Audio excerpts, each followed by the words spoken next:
Энэ жилийн өвөл өмнөх жилийнхээс хүнд байх болно. Яг л шулуухан хэлэхэд цахилгаан тасалдах, дутагдах эрсдэл бол энэ жил байсаар байгаа.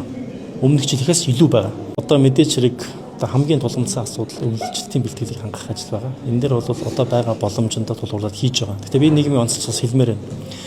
Энэ салбарт хийх ёстой засвар үйлчлэгийг 100% сүүлийн олон 10 жил хийж ирээгүй байна. Хийх ёстой ажил 100 байлаа гэхэд тэрний 50-ыг нэмээд 40-ыг нь хийдэг. Яагаад гэвэл хөрөнгө мөнгө төсөв байхгүй. Төсөв мөнгө яагаад байхгүй гэвэл компанид нь алдагдaltaа. Яагаад алдагдaltaа гэвэл нэгдүгээрт үн тариф нь хэтэрхий бага байдаг.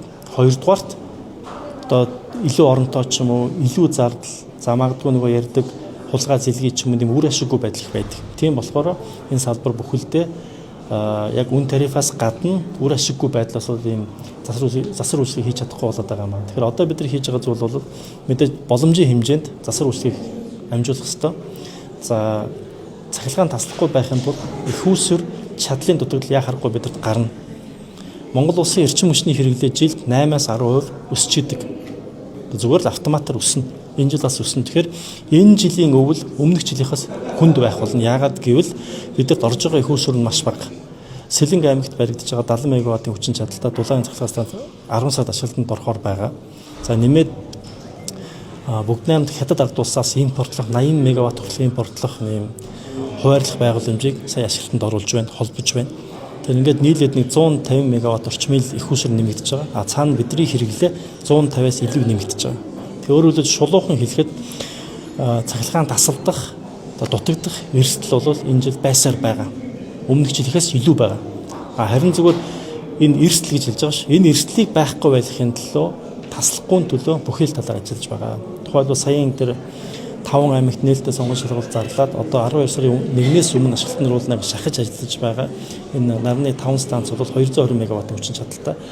Яг энэ тодорхой хэмжээгээр ашиглалтанд ороод бас тодорхой хэмжээгээр одоо төвийн эрчим хүчний системийн нөлөөлөд одоо үгдийн дэм болж чадах юм бол багч гэсэндээ энэ бас гарцсан байх юм байна. За үүнээс гадна бас нэг чухал зүйл байна. Бид зөвхөн станц ярьж байна. Одоо хэрэглэгчид бид нар өөрсдөө, иргэд бид нар өөрсдөө бас өөр болох хэрэгтэй байна. Эрчим хүчийг хэмндэг болмоор байгаа.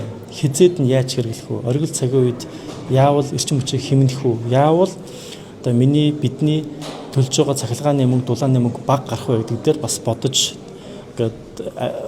амьдрах хэрэгтэй болж байгаа. Энэ дээр бид нар бас төлөвлөж байгаа зүйл байгаа. Иргэдэд илүү мэдээлэл өгөх хэрэгтэй юм байна. Яаж хэрэглүүл илүү төлбөр бага гарах вэ? Хизээ нь юугаар хэрэглэх вэ?